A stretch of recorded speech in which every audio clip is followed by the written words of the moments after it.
So I understand it's 5:05. So do we start now? Okay, I understand that we are starting. So if somebody else also joins, that's of course great.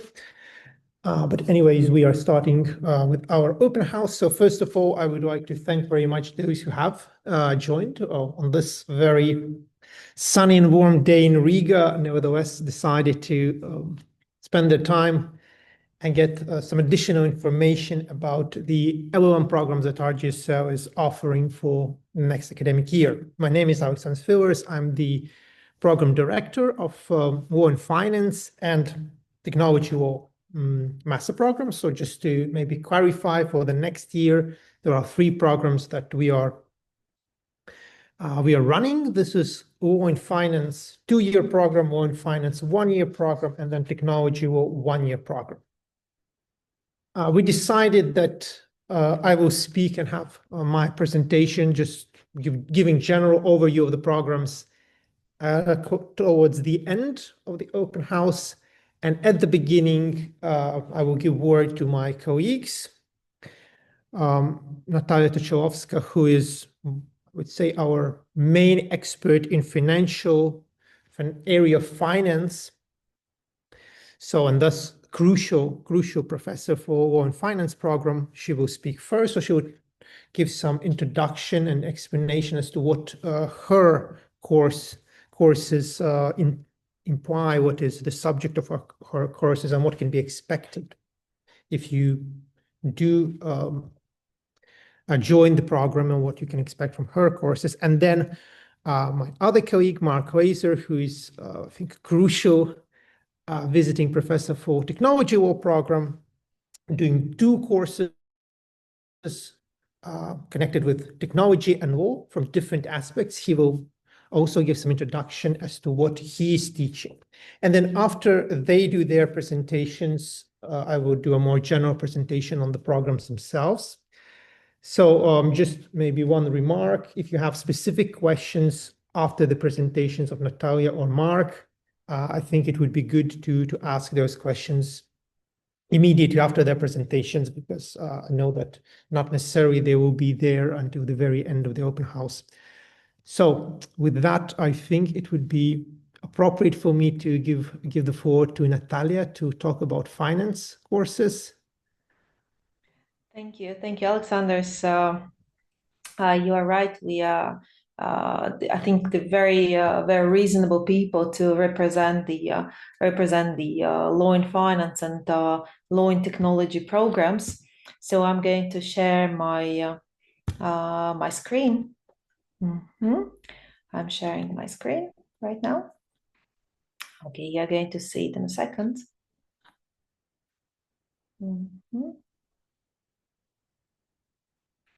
Okay. So you should be able to see it right now, right?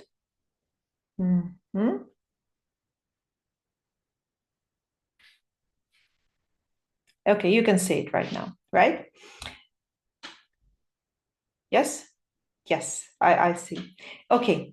Hello, hello everybody. Hello. Aleksandr started to talk about weather, and I think we're getting like British. We are moaning about any weather, but we are happy about having a couple of warm days.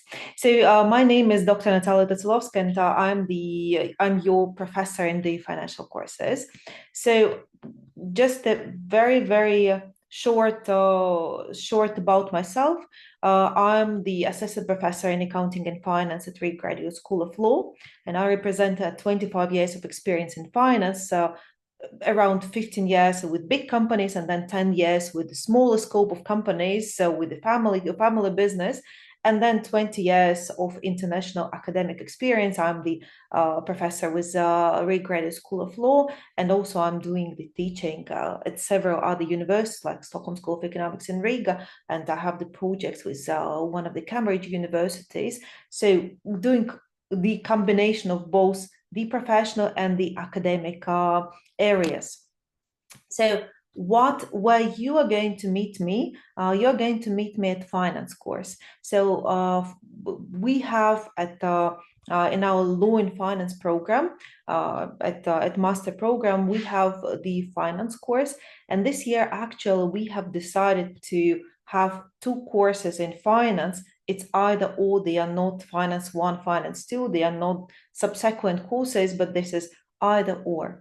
How they are divided. So if you do not have the background in finance, and typically in this program, we have a very, very diverse crowd, lawyers, more technical roles, people in finance. So that is why we have decided to introduce the course Introduction to Finance, which will be oriented to the professionals without the background in finance. And then the finance course is for professionals with the background in finance. So I will talk about each of them, and then some general remarks. So the Introduction to Finance, I think one of the main focuses of this course, how my students have provided it in the feedback, to make you or to change your attitude to numbers, so that after this course you are not afraid of numbers. Because especially lawyers, advocates, they were telling me the numbers, I love legal things, but the numbers. And then I think in this course, one of my main focus is to change your attitude to numbers, so that you're not afraid of the numbers, where in the very gradual, very logical way, we are developing this logics of the numbers, because the business is talking in numbers. So you like it or you don't like it, but the businesses are talking in numbers. So what is happening in the business is measured in numbers. And when you're looking at your business, you're looking at somebody else's business, still it's all in numbers. So that is why in the very, very slow, gradual, logical, and understandable way, we're going to develop these logics. Because again, that one thing is when we are talking complicated financial language, and this is not about this course. So I will talk very simple, very logical language. So, and we'll talk about 2 main financial statements. Every company in the world is preparing. This is an income statement and the balance sheet. And then we would look what is there. So, and they have very, very specific things, which is included in one, which is included in another, and what you can see from there.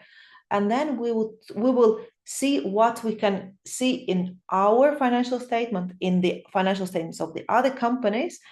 Then from there, we would look a bit at the corporate finance fundamentals, time value of money, risk and return, how those things are applied.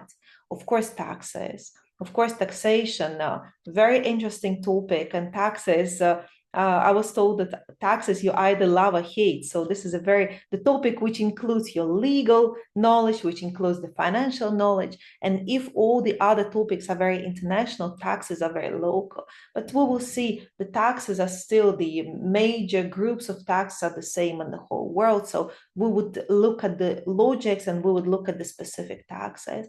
And then the financial markets. So the financial markets, either way you want to approach the financial markets, either this is your own investment in stocks and bonds and maybe some funds, exchange traded funds, other funds, liquidity funds. So maybe it's for your own investment purpose, or maybe your company needs are around the financial markets. Maybe your company is a public company which trades its stocks in the stock exchange, or maybe your company is issuing the bonds. So then we are approaching all the financial markets from a bit the other perspective. And then depending on your needs, on the group needs, we will see either we'll keep it more on the personal investment level, or would look how the company is issuing the bonds, how the roadshow, how the preparation process is taking place, how the credit rating acquisition is taking place.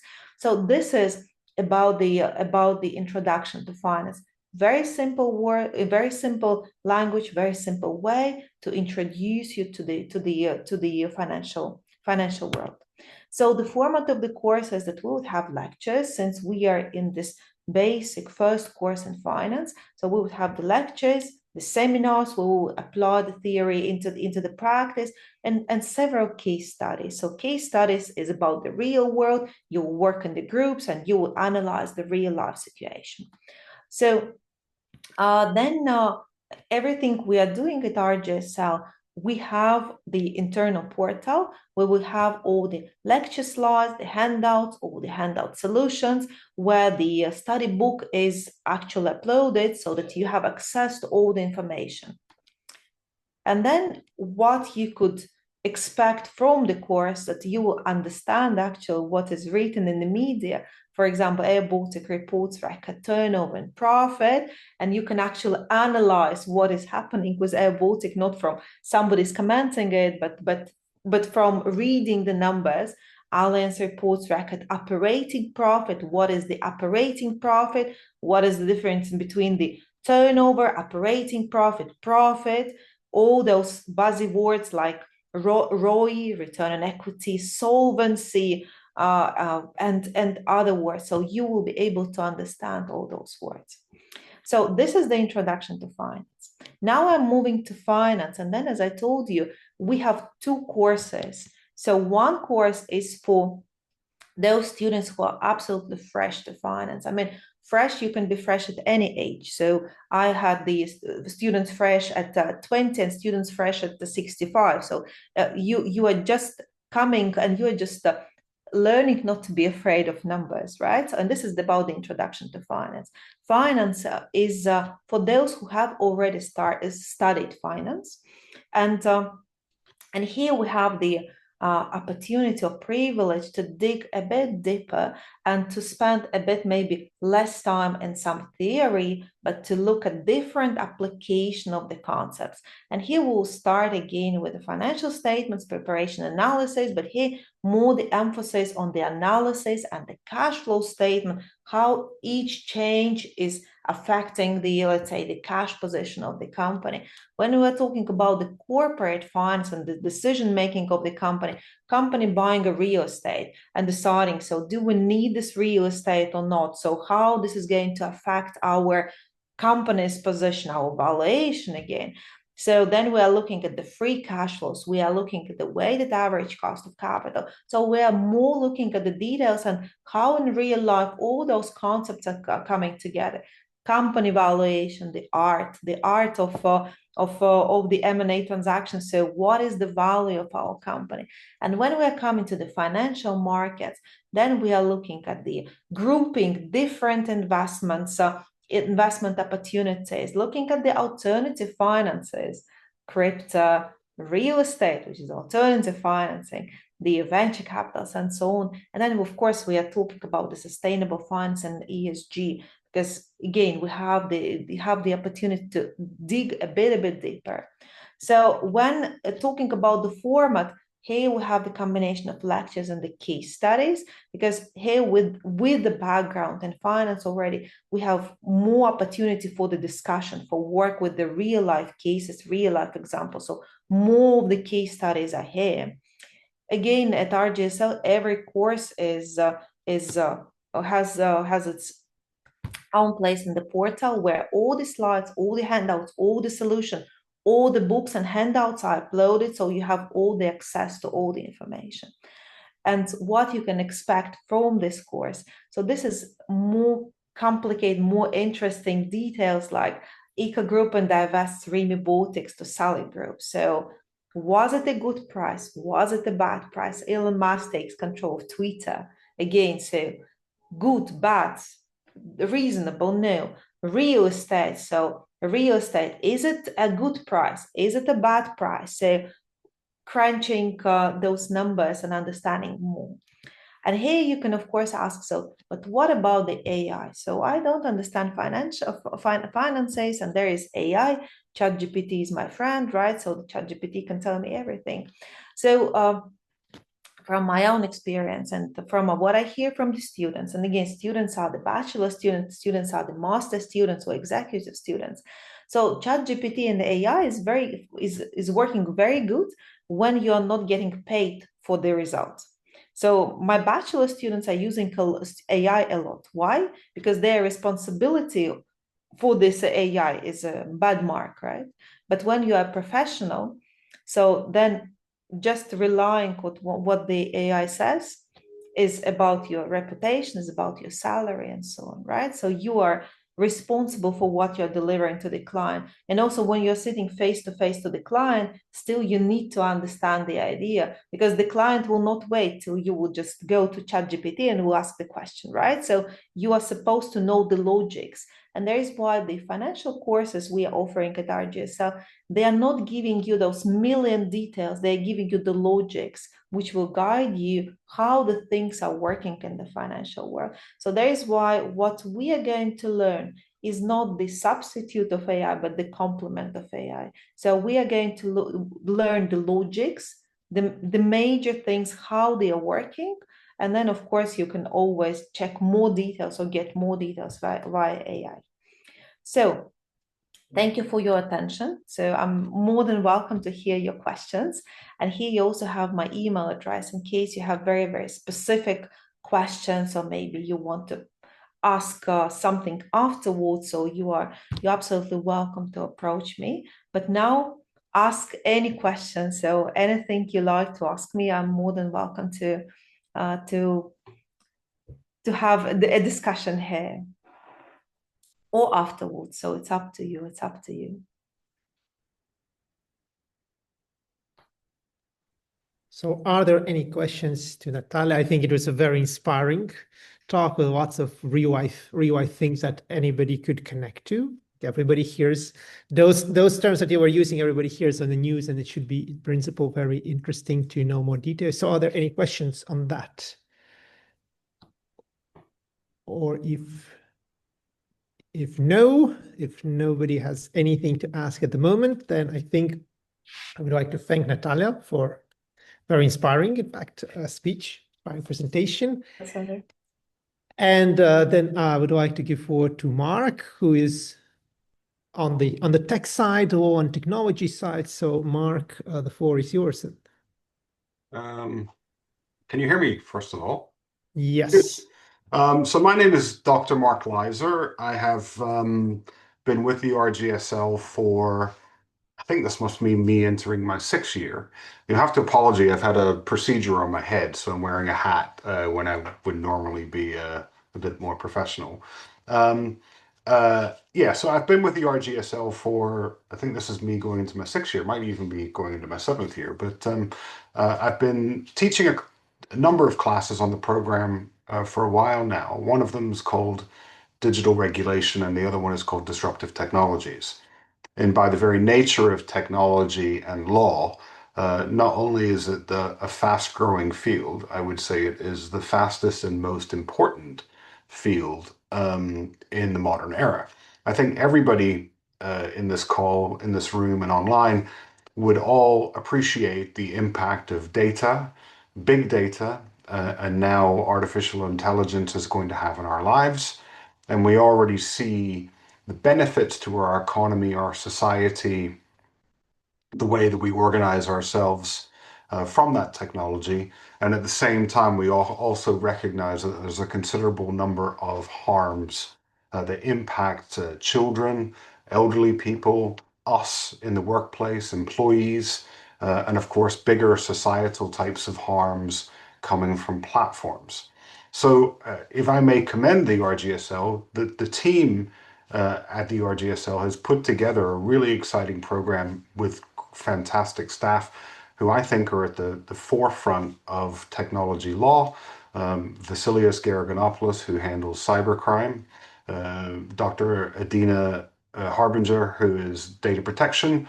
They're involved with the program as well, and they do a fantastic job, not only explaining the basics of complex subjects, but bringing these kind of complexities to life. For myself, what I do is I work in what I would describe as the new legal frontier. So the law isn't what it used to be. You would say, okay, we're going to create a border control to stop pornography from entering into the country. Well, the second that you turn everything digital, those kind of things go out the window. And the nature of the internet is that it's borders, that things can move freely. The entire European Union project is about a digital single market. So you could have a website in a country outside of the EU and you could still access it without any problems. And that poses real problems for us. And so the law, as it relates to technology, doesn't really work in the same way as it has maybe regulated other things in the past. And so when you think about artificial intelligence, this is a thing that learns over time to learn from its mistakes and get better as it, so you can't regulate the same object over a period of time. And when you start thinking about that, how that gets implemented, not just in smart toys and platforms, but everything from content moderation to smart cars and autonomous vehicles to robotics to using them in medical and safety devices, the entire framework for regulating artificial intelligence is very complex, but it's also incredibly new. At the same time, when you go online and you enter into a transaction, maybe you're applying for a loan, maybe you're applying for a degree, maybe you're applying for housing or some sort of social benefit, the government has decided more and more to stop using people to make those decisions and to make those decisions by computers. And we call those autonomous decisions. And the rules for that are particularly interesting and complex. And we explore those in my class as well as Adina's class on data protection. And of course, when you go online, if you've got a Facebook account or Snapchat or Instagram or Tinder, all of these things are platforms which are up until very recently been able to do whatever they want with your personal data, the information about you. They can also sell you all sorts of products, but more importantly, treat you like a product, which drives advertising, which opens up another avenue of consumer protection. And oops, sorry, all of these things have kind of come together. And when you think about the complexity of maybe Facebook, that pales in comparison to more modern forms of digital technologies and disruptive technologies like neurotechnologies and deep fakes or deep nudes, design-based deception, which trick you into accepting terms and conditions and or making you're agreeing to the privacy policy to share your personal data. So what we do, and I think I speak for everybody else on the technology program, is we don't teach you old law. We try to think and get you to think about how to ask the right new questions about modern technology as it's deployed in not only Latvia, but also wider in the European Union. So in my classes, I teach two, which I've mentioned, which is digital regulation. So we really explore the challenges in regulating technology. So how to regulate so that you don't burden innovation, but at the same time, you respect fundamental rights, you respect human rights, you look after vulnerable people in society like children, people that are maybe suffering from difficulties accessing technology. How do you make sure that they're not left behind by the digital or caught out in the digital divide? And so we don't really look at law in depth in this class. We mention the GDPR, we mention the Digital Services Act, we talk about the Digital Markets Act and the tensions that they might provide, but we're looking at more broad problems of technology and then how different people will tackle their regulation. So, and this is a fascinating field for me. It's also the kind of cornerstone of the entire program because it sets your thinking, or it should set your thinking and how to regulate any technology. So you learn the rules and the principles and the ethos, and then you apply it. Now, disruptive technologies is a little bit different. We do talk about specific forms of technology like AI, like neurotech, like algorithmic policing and platform manipulation. I write about dark patterns quite regularly. And here we talk about the tricks that technology uses against people to get them to do something, whether it's part with their cash or part with their personal data or create problems for society by using this type of deceptive design.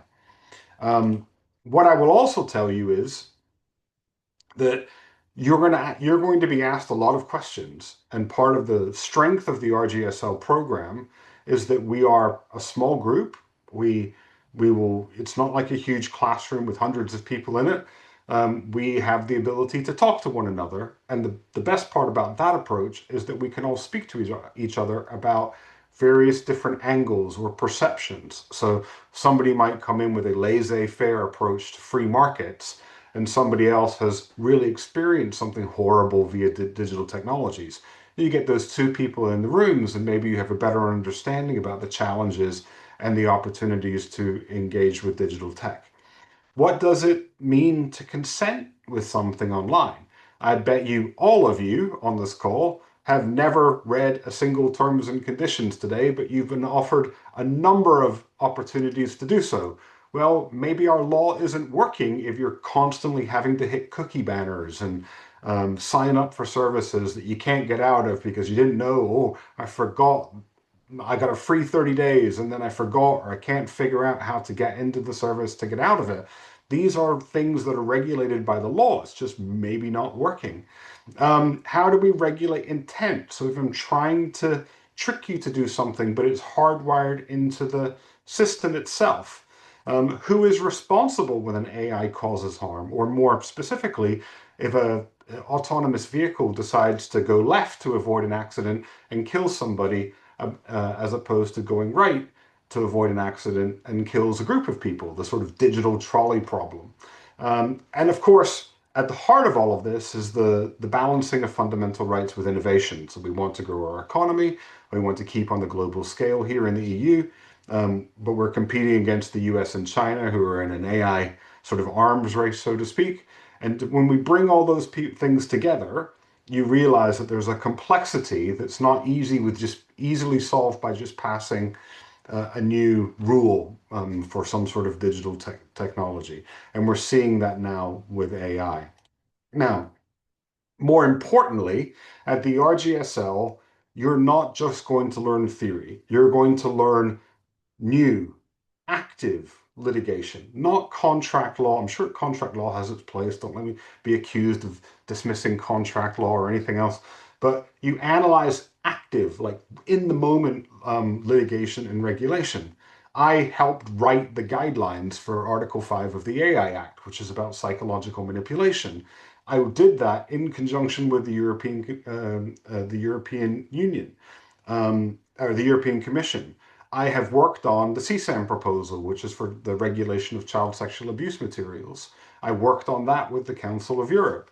I've worked on the Digital Fairness Act with the Dutch Ministry of Internal Affairs. I mean, this is the place in which we're doing it. This is the type of people that you're going to be interacting with. And this is the experience that your lecturers and your scholars in the classroom are going to bring to you. So it's not like we're going to be looking at cases from 100 years ago trying to extrapolate principles for the modern world. We will be critiquing the EU and global enforcement in real time. And at the end of this, or as part of the process, you will write a thesis that makes a contribution, not just a summary. Our students have published their work. They've contributed to the policy debates of the European Union, because I've helped facilitate that. And I think the takeaway that I would give all of you is that at the RGSL, it's small but dynamic, elite and international, and collectively it's interdisciplinary by design. We're not just talking about technology, we're not just talking about law, we're talking about things like vulnerability, we're talking things about regulation or regulatory theory, we're talking about the impact of technology on children, for example, child sexual abuse materials and cybercrime. It's taught by the people who are literally on the front lines of the topic, and you get to watch, learn, and participate in real time. And if I can, I'll give you a very quick example. I gave a tutorial at the RGSL last year, and the answers that the students in my classroom gave to the tutorial question, I literally wrote them down, took notes. That has been now converted into an academic article, and as a result of that academic article, one of the major big tech companies is now in a dialogue with me for developing a report as to like rewrite a law to address the problems from one of the proposed legislations. So that's the type of work that we do, and that's the type of discussions that we're going to be have. Now, I can't promise you that you're going to love everything. I don't want it to be but you will find it challenging. It's not something that you're going to come in and go, oh, that was a doddle, or that was something I can, you think, you learn how to think about technology. And so what we try to do is give you critical, legal, and technical literacy so you can understand the major issues. You're going to have a thesis that should be worth publishing if you do it right, a deep understanding of consumer law, data protection law, artificial intelligence, crypto possibly, as well as how to regulate big data, algorithms, and everything in between. And as a result of what you'll get at the end of it, and let's be honest with you, employment opportunities. It's all about careers in policy, in practice, in academia, working for a regulator, working for big tech. The EU project is all about developing the digital single market for the basis of tech. You will be more than equipped to enter that space. So if you're that kind of student that thinks terms and conditions shouldn't be longer than the entire works of William Shakespeare, if you think, well, transparency, what should that actually mean in practice? And if you want to influence the rules and not just follow them, then the RGSL is the place for you, and the technology degree in particular. But that's just me promoting my own program here. So anyway, we don't teach safe law. We teach law where it's breaking and where we need to rebuild it. And if you're coming along to the RGSL, join us and help shape the legal future of digital technology. Thank you. Thank you, Mark. Thank you. Even though the first presentation sounded very much connected to Rewrite, this sounded at least equally connected, because of course everybody everybody has pushed that button that you agree to the terms and conditions, and I think nobody in the history of humanity has ever read them. So that is absolutely something that is I think relevant for everybody on a daily basis. So while Mark is here, and after this brilliant presentation, maybe somebody wants to ask some specifics about the course, about his approach to teaching and so on. I do have a question. For my generation, for lawyers of my generation, I guess I'm not the only one for whom this whole subject is quite vague, uncertain, since every master's program ends up with writing master's thesis. Would you help me to construct a sort of mindset about this whole course, about this whole topic, by naming, let's say, 3 topics of master thesis you would like your students to write? Oh, that's easy. I could give you 10 if you wanted them. Okay, 10 is good number. When I say that we're literally in this moment where everything's changing, that's not an overstatement. I don't even think I can say it enough. So how do you measure harm? So here's one, very simple. How do you measure harm from AI, right? Who's responsible for the harm when it's developed by an artificial intelligence? How do you how do you police the internet for illegal content without infringing on their fundamental rights to free expression and they don't feel spied on? How do you regulate or encourage innovation and at the same time promote new forms of technology? I mean, it can go on. I could sit here all day. I mean, in fact, I could give you maybe send to at least the 20 topics that you could consider for this program. And if you're worried about being somebody that's a little bit older, that's also a lawyer, don't be. I've had a student that was 82 years old, not at the RGSL, but at Strathclyde, when I was in Glasgow, who wanted to learn about the topic, and he navigated it just fine. And the reason is we don't presume you come in with a certain level of knowledge, and we try to get you to think about the problems without trapping you in classes embedding all sorts of technological jargon. I'm not a technologist myself. I think about how we regulate the technology, and that's what my courses are designed to help you understand. Thank you. Thank you. And a great question, by the way. Any other questions? Yes, I also have a question. I was a little bit late, but I might have missed something, but when I joined, I got inspired. So I have a question about the background necessary to study, especially technology law. I have a bachelor in business administration. I'm Perfect. not really that keen on the law thing, but I just kind of want to understand it and want to use it like in nonprofits. I kind of got inspired by the technology side of the things because those are actually issues I think about daily. And I have read the terms and conditions. Anyway, You're the one. You're the one person. I accepted them. Before I started reading them, I knew I would accept them, but I was just curious. So I think everybody has that moment where I'll see what they have to say. So it's a great question, and I'll give you a very simple answer. Everything to do with technology has 3 or 4 major stakeholders in it.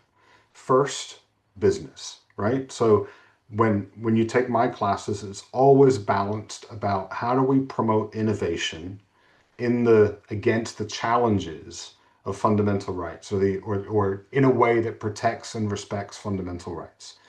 The second thing you would do is you would get the technologists together. And now, in my previous question, I try to avoid getting into the nitty-gritty of technology so we can focus on the bigger question: is how do we regulate to benefit society and at the same time protect people that might suffer harm? The third group of people that we would get together is lawyers, and the fourth group of people we would get to would be civil society. And under that umbrella is nonprofits. So at the EU level, when we start thinking about regulating technology, we need people who understand innovation. We need people that understand technology. We need people that understand law, and we need people that can look at it from a nonprofit point of view or a civil society point of view to say, look, I'm representing this group of people and they're being overly harmed by the use of an algorithm in determining their benefits, or migration policy, or in the assessment of border security, people of color are being overly policed. These are all real issues that people are experiencing. And at the end of it, you're 3 out of those 4, based upon what you said. Okay? So don't be put off by not having experience, because we've had plenty of people that have not come in with a law degree necessarily, or a lot of legal training, who have thrived in the program because they look at it from a different angle, which is great. Thank you. Christiana, just one clarification. I will talk about some formal requirements for the programs in a few minutes in my own presentation. That is not so much because I think Mark made a very important point that there could be people from very different walks of life, so to say, but there are some formal requirements, and I will just talk about that in my 10 minutes, just to give... Yes, I understand that. I'm aware of that. I was just wanting an opinion. I understand that there are formal requirements I will talk about really soon. Just since if anybody has still a question to Mark, then let's have that now before I start my presentation.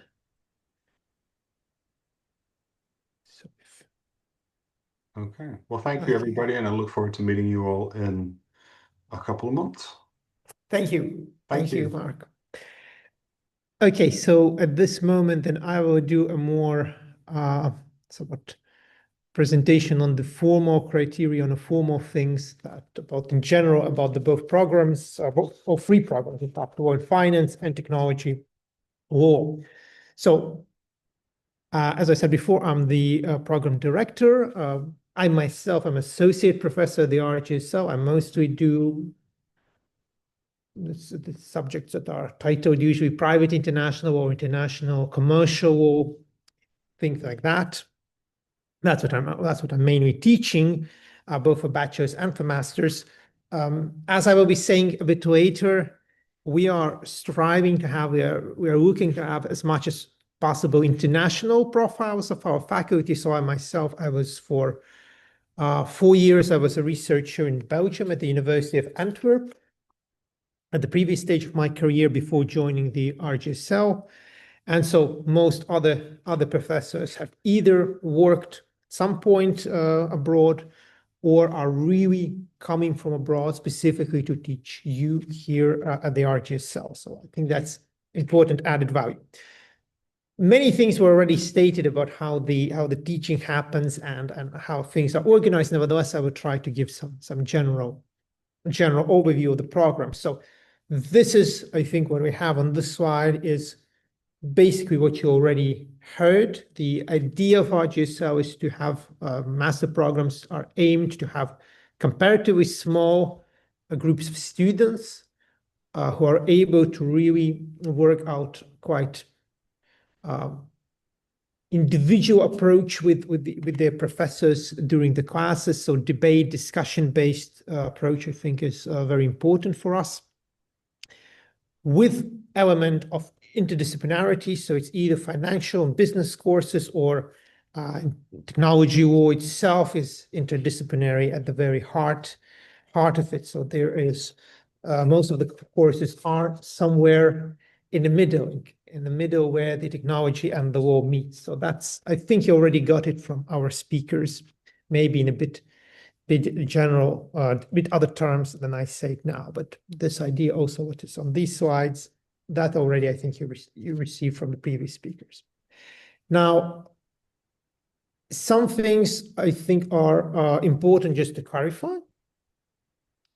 So these slides will just give you the general idea about our school. So indeed, in the past, many of our alumni, many of people who have finished our master programs have really worked and still work in the leading companies and institutions in Latvia, abroad, at the European Union institutions as well. It's, of course, a very appropriate place to work because many of our courses are aimed to look at European Union law, regulations, directives, and so forth.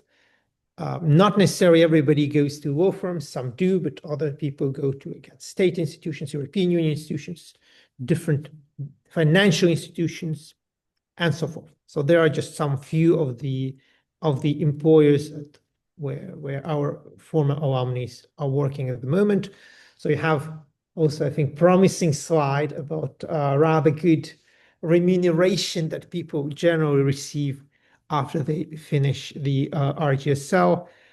This is not from the last few years, but this is it's from 2020 when we do have such a survey. So there is no similar survey for the last few years, but when there was one, it showed rather good prospects for our master program alumni.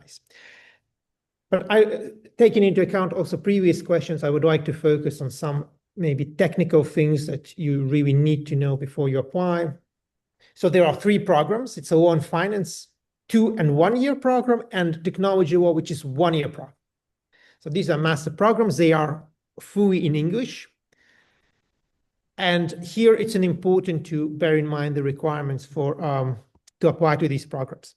That you don't need to have a law degree. From the previous education, you could have other specifically social science fields that I think is absolutely appropriate to go on with our masters. So we are also taking that into account, and we try at the beginning of the programs to accommodate the fact that the people have different walks of lives, different backgrounds. And so you should not be afraid of that if you don't have the legal background, you won't be able to follow. That's not the case. Again, it won't be the first time when we have students with non-legal background, and we always successfully accommodate that, and we take that into account. That is already put into the, so to say, the algorithm of the master programs. Now, there is one, however, important technical requirement, and this is not the requirement of the RGSL, this is a requirement of the law. I think Mark was in fact addressing the fact that sometimes those laws might be a bit old-fashioned and obsolete, and there is such a law in Latvia which basically says that if you want to do one-year program, be it law and finance or technology law, you have to have certain number, these 240 ECTS points, which basically means either for your bachelor, which in Latvia probably is not in all disciplines, but there might be some disciplines where you could have that, or bachelor plus master already. So this is just a formal requirement, unfortunately, that we have to live with it. And if you do the 2-year law and finance program, it's different. There, 3-year bachelor is sufficient because you need a lower number of these points to apply. So 3-year bachelor is enough to apply and successfully be enrolled in the program. So that's just an important clarification of these prerequisites for these programs. So here you see some of the people you've already seen, in fact, Natalja and then Mark, well, me as well, I'm also somewhere here.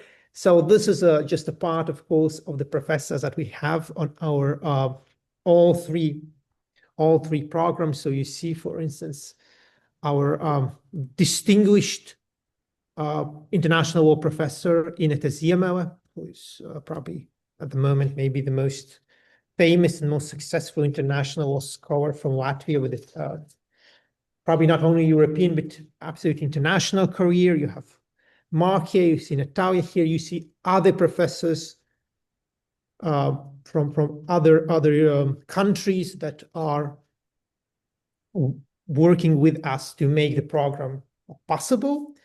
So from Italy, from Spain, from Greece, rather broad geography of different professors with different expertise at the top, in fact, of in their fields that come and teach in our programs. So this is not the full representation. These are just some of the names. So how the programs are built, as I said before, we already assume that there are some people who have legal background and those who don't. So this is the very beginning. The program itself goes into modules. So it's not maybe a more traditional approach with semesters, but it's with the modules.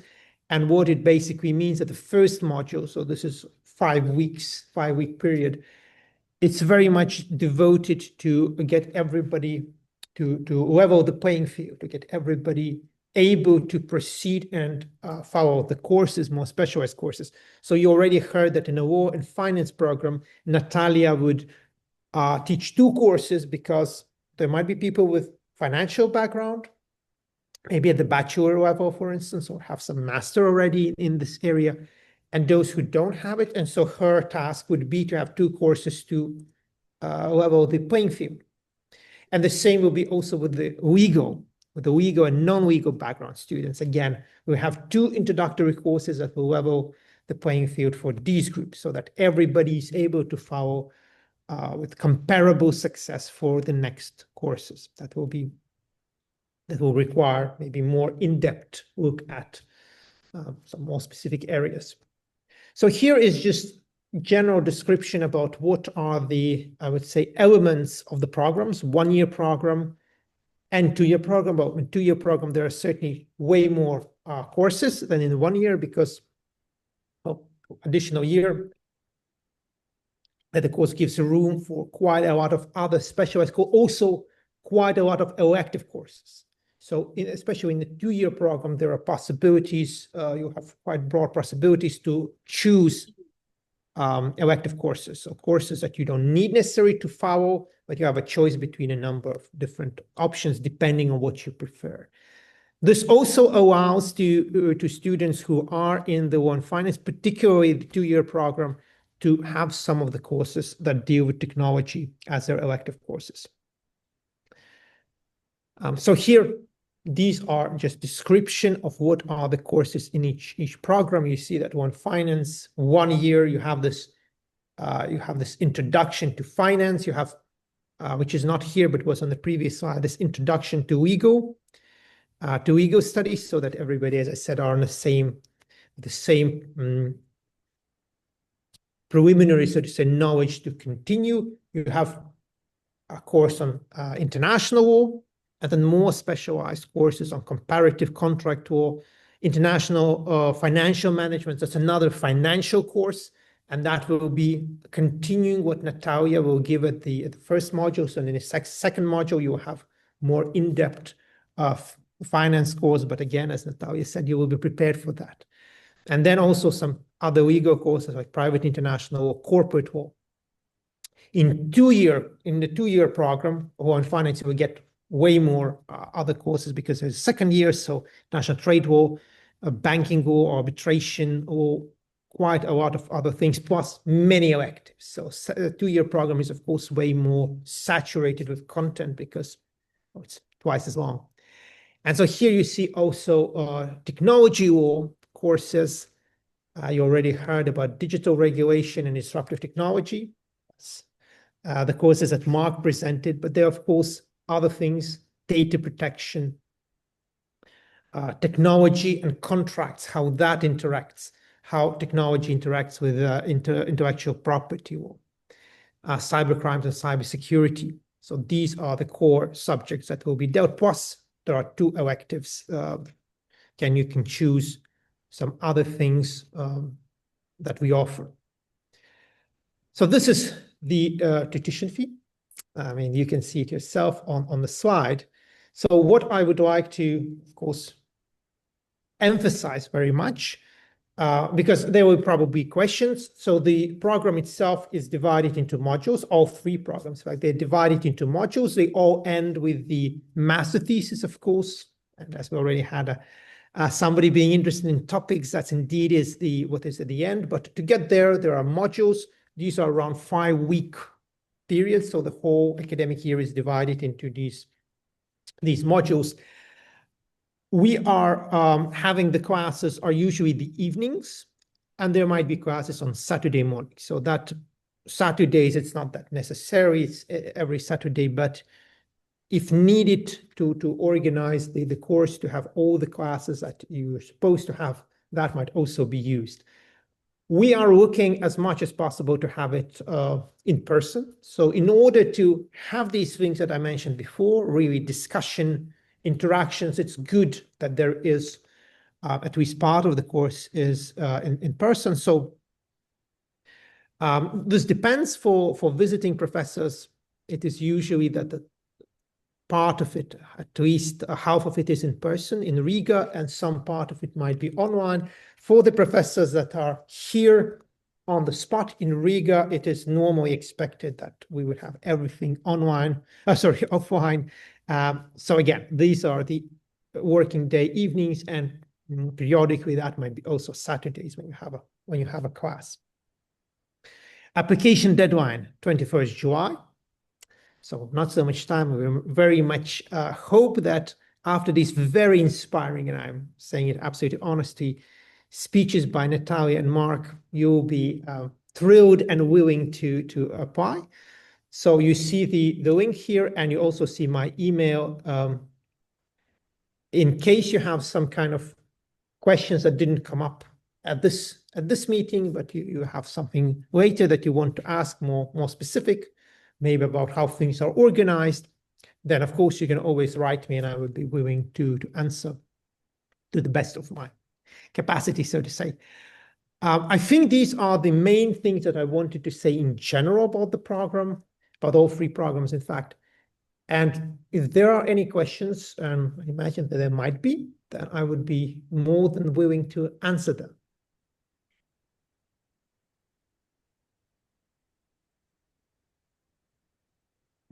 Hello. Hi, I'm back with questions. Yeah. About the requirements, if I have finished my bachelor in English, is it proficient proof of English knowledge? Yes, in principle, if you have an education in English, normally we accept that as being okay. So the certificate of your knowledge of English. Just a little bit maybe further commentary on that. When you apply, you see that there are these things that we normally require. These are those international tests. So one thing how that can be substituted is education. if you have your degree in English, that is substitution. If no, and you also don't have these tests, it is possible that we do offer such an option where we organize an interview to, so to say, verify in person for those people who don't have such a test and don't have maybe previous education in English. And it could also be verified that way, so that we verify that you have sufficient proficiency or capacity of speaking in English to follow the courses. Any further questions?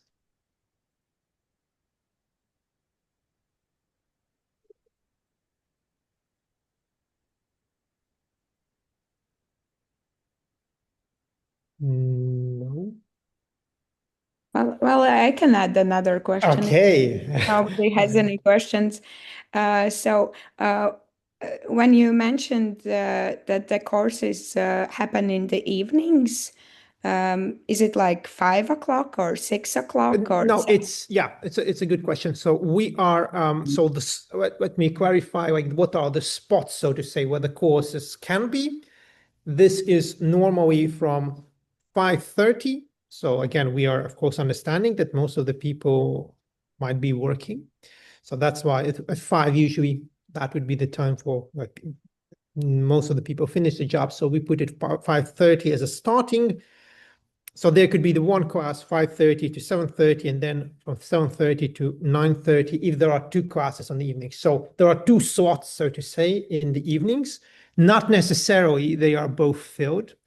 On some days there might be only 1 class. There was certainly the way the modules are structured. It is that we have a bit more days usually than classes. So it's not necessary that every single working day is filled in. Particularly if there are days where there are 2 courses, then it might very well be that other day, for instance, Friday or Monday, you're free, you don't have any studies. But in terms of what are the slots, time slots, when the courses could be, this is 5:30 to 9:30, there are 2 classes, and 5:30 to 7:30, there's 1. And then also in some occasions we can use Saturdays. So this is on Saturdays, it's from 9 to 11 and from 11 to 1. But on Saturdays, of course, it's rare or rarer, even rarer to have two classes in a row. That might be more typical to have 1. Or of course, not necessarily every Saturday is filled. So that is also, we also of course try to, when we organize a schedule, to take into account that we have professors that come from abroad specifically to teach here.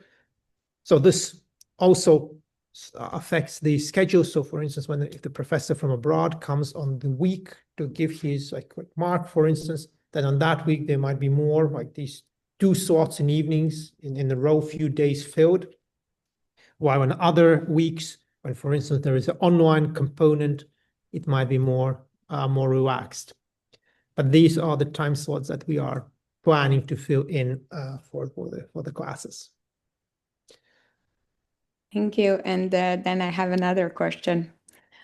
What about how do you look at the attendance? Is it like a mandatory attendance? Because I understand that it's more efficient if we have it on site, but there are some circumstances where that's just not possible. So I think that mandatory attendance, like 100% attendance, is not what we are looking at, because again, we understand that there are other commitments, and specifically the work commitments that people have to deal with.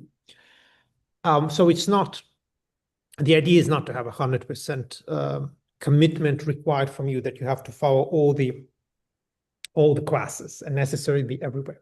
Now, as to the more specific details, and for every course, professors have certain freedom. So it might be that the professor doesn't ask at all any mandatory, so to say, attendance of anything, and it's absolutely free. You join or you don't as you wish. Again, it's of course better to follow the courses, because that probably helps also to finish them successfully and so on. But that might be that there are no requirements at all. There might be that the professor makes some distinction between, for instance, some workshops or seminars, call it as you like. Some classes maybe that are heavier in discussion, or some kind of presenting, maybe students presenting something where attendance is then required, and the other courses where other classes where it's not required. So this is to some degree freedom of the professors to decide, but certainly it will not be 100% attendance. That is not realistic, and so we don't require that. However, yeah, it depends on details, how much of the course the professor wants students to follow. That is in the hands of the each professor. Again, from my side, I can ensure that we are asking professors to be reasonable on that, taking into account that this is a master program. And so you're also expected to be able to do some independent studies as well. And that there might be, of course, some other commitments that we have to accommodate. Thank you so much. I don't have any more questions. Thank you for I have a suggestion. I have a suggestion for the professors, if I may. Judging from my previous master's studies experience, I would strongly suggest, ask and beg professors to make elaborate presentations. They are so helpful in case a student has to miss 1 or 2 lectures or much more. Okay, well, that is, I think, very reasonable suggestion. Again, as I said before, we understand that most students will not be able to attend every single class. So that's something that it's on my part. So it's my duty to, in fact, take that message and one more time emphasize it to the professors that yes, presentations are crucial, especially if somebody is unable to follow everything. So I take that comment as something I have to remind them once more. Any further questions?